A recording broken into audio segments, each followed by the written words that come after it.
सूरह बकरा में अल्लाह ने हजरत आदम अलैहिस्सलाम का उल्लेख किया है।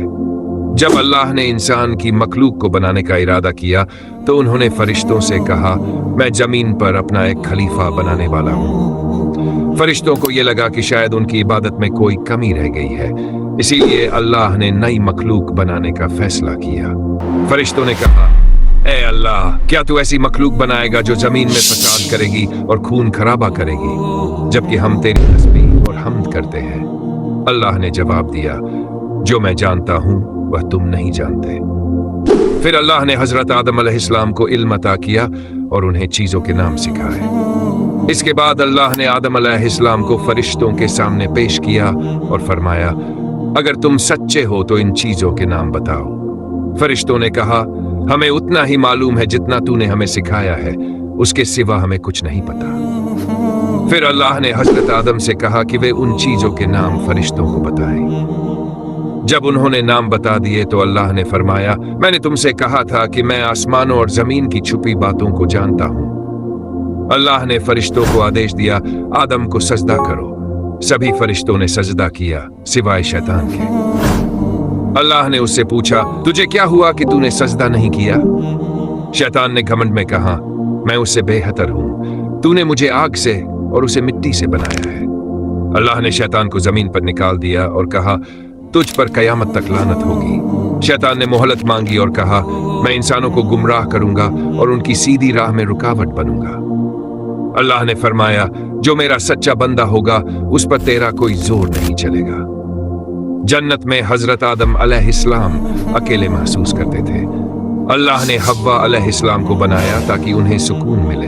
अल्लाह ने फरमाया, जन्नत में रहो और जो चाहो खाओ, लेकिन इस दरख्त के पास मत जाना। शैतान ने धोखा देकर उन्हें मना की गई चीज की तरफ खींच लिया। जब उन्होंने दरख्त का फल खाया तो उनके सतर खुल गए। वे दरख्त के पत्तों से अपने शरीर को ढकने लगे। अल्लाह ने उनसे कहा, क्या मैंने तुम्हें इस दरख्त से मना नहीं किया था और ये नहीं कहा था कि शैतान तुम्हारा खुला दुश्मन है? दोनों ने तौबा की और कहा, ऐ हमारे रब, हमने अपने ऊपर जुल्म किया। अगर तूने माफ नहीं किया और हम पर रहम नहीं फरमाया तो हम तबाह हो जाएंगे। अल्लाह ने फरमाया, तुम सब जन्नत से नीचे उतर जाओ, अब से तुम एक दूसरे के दुश्मन हो। तुम्हारे लिए जमीन पर रहने की जगह है और एक निश्चित समय तक वहां का लाभ उठाओ। दुनिया में आने के बाद हजरत आदम अलैहिस्सलाम ने 85 साल तक अल्लाह से माफी मांगी। अल्लाह ने उनकी तौबा कबूल की और फरमाया, तुम और तुम्हारी औलाद अब दुनिया में रहोगे और जब मेरी तरफ से हिदायत आए तो उसे मानना। जो मेरी हिदायत मानेगा उसे रहमत मिलेगी। और ये बात याद रखो कि जब मेरी तरफ से कोई नबी हिदायत लेकर तुम्हारे पास आए तो तुम उसका कहना मानना। और जो लोग मेरे नबियों की बात को नहीं मानेंगे और हमारी आयतों को झुठलाएंगे, वे हमेशा के लिए गुमराही में रहेंगे। फिर हजरत आदम और हव्वा अलैहिस्सलाम जमीन पर रहने लगे और इंसानों की नस्ल उनकी औलाद से शुरू हुई।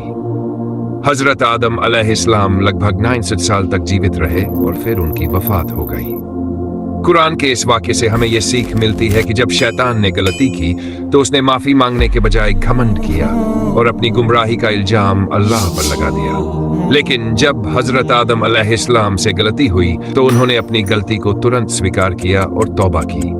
वे तब तक अल्लाह से माफी मांगते रहे जब तक अल्लाह राजी नहीं हो गया। हजरत आदम अलैहिस्सलाम की यह सुन्नत है कि जब इंसान से कोई गलती हो जाए तो वह अपने गुनाह की माफी अल्लाह से मांगे और अपने रब को मनाने की कोशिश करे। निस्संदेह अल्लाह बहुत माफ करने वाला और बड़ा मेहरबान है। आप कौन से नबी की कहानी सुनना चाहेंगे? कृपया कमेंट करके बताएं। अगर आप नबियों की कहानियों में रुचि रखते हैं तो कृपया मेरे चैनल को सब्सक्राइब करें।